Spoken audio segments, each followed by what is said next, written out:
experience specialist at Quicken Loans, and I live in not a perfect world of user experience, and every job I've ever had, my first duty on is to infiltrate, is what I call it, and I don't do a single thing by myself. I don't work well by myself. I need friends. So everything I do is collaboration. So I needed to find a way to get everyone to see it my way because, of course, my way is always right. And so in doing that, I had to get in front of people for user testing. So I started a thing where I work with agile teams and waterfall teams where I do user testing remotely, mostly. And I know that's not perfect. Don't kill me. But what it did allow me to do was get in front of stakeholders and my team members and get them all in the same room with me. They were stuck, and that was awesome. So what I do is I set up the testing into different sessions during the day.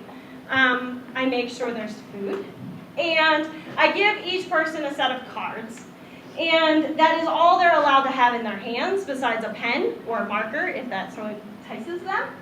And they have instructions that say you are to write one thing that says I think, one thing that says I saw, and one thing that says I heard. And they get 3 cards per session. And that's all they have. So what happens now is now we have a game. And if anyone knows my background, I came from game design, and I was like, yes, game mechanics, people like games. And so all of a sudden, it was like a game. I can only write one thing. I have product owners. I have more to say. I don't really care.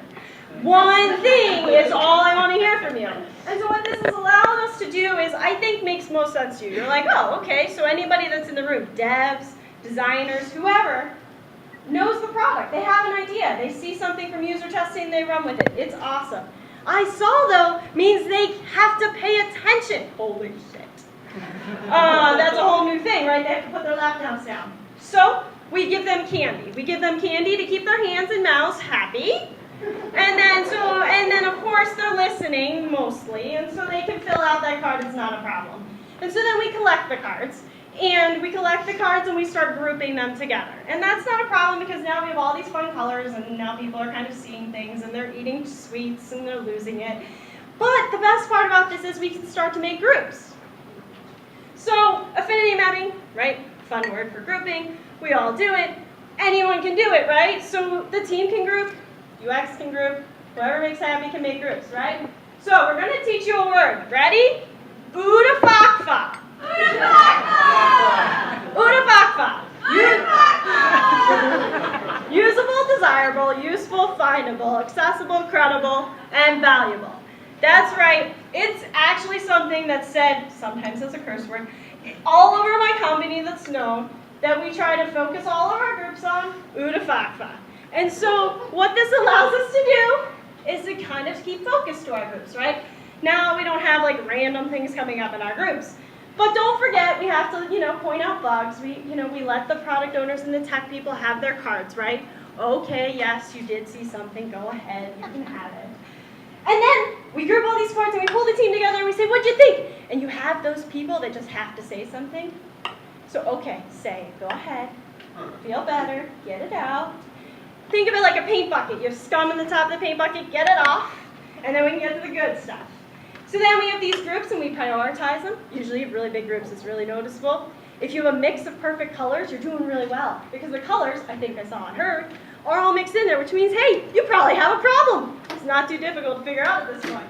So now you can go through those groups as a group. You can talk through them. You can figure them out.